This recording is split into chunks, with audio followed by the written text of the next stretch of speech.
তৎ অস্য কল্পয় তহি বৃত্ত যথাযথং স্বাহা প্রজাপতি মুক্তিচ্ছন্দ প্রজাপতিতা প্রজাপতিতমে বিনিয়োগ ওম প্রজাপতি নতু চৈতন্য।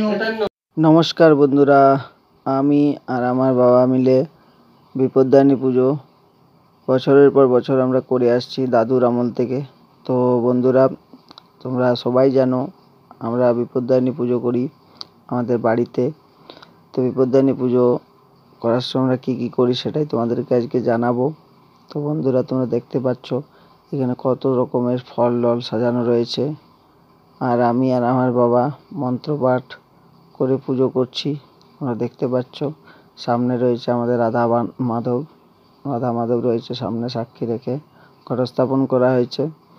তো আমরা প্রথমে কী করি, আমাদের গ্রামের সমস্ত মহিলাদের কাছ থেকে কিছু পরিমাণ চাঁদা কালেকশন করি। তারপর আমরা যথাসাধ্য যেরকমভাবে প্রসাদ দেওয়া হয় সেটাই তোমাদেরকে বলবো। আমরা পাতা নিয়ে আসি, সে পাতাকে ডিঙা বানিয়ে নিই। ডিঙা বানিয়ে নেওয়ার পর সেখানে 13টা পান, 13টা লুচি, সুপারি, লং, এলাচ, বিভিন্ন রকম সব কিছু ফল দেওয়া হয়। সমস্ত কিছু ফল দেওয়া হয়, দেখতে পাচ্ছ তোমরা। আপেল, আনারস, কলা পাকা, বাতাসা, পেড়া, লুচি, সব কিছু দেওয়া হয়। অনেকেই আসে আমাদের বাড়িতে পুজো করার জন্য। দেখতে পাচ্ছ ওটা আমার বাবা পুরোহিত, গ্রামের পুরোহিত। আমাদের বাড়িতে হয়ে থাকে বছরের পর বছর বিপত্তারিণী পুজো। জয় মা বিপত্তারিণী, জয় মা বিপত্তারিণী। এই দেখো সেই খালাগুলো এখানে সাজানো রয়েছে, দেখতে পাচ্ছ।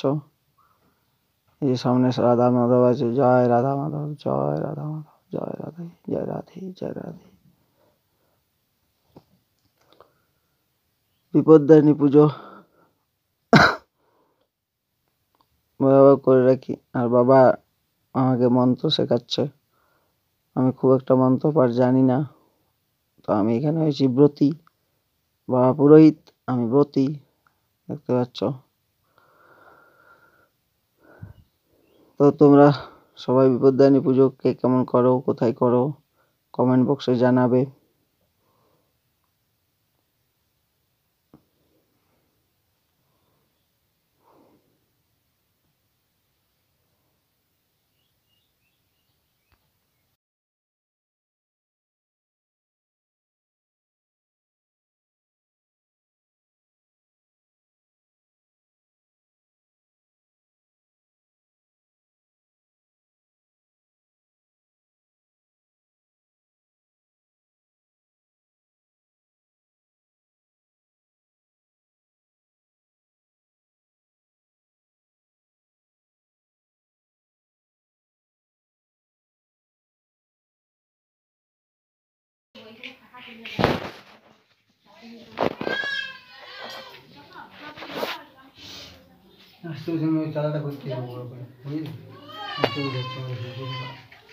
বাড়িতে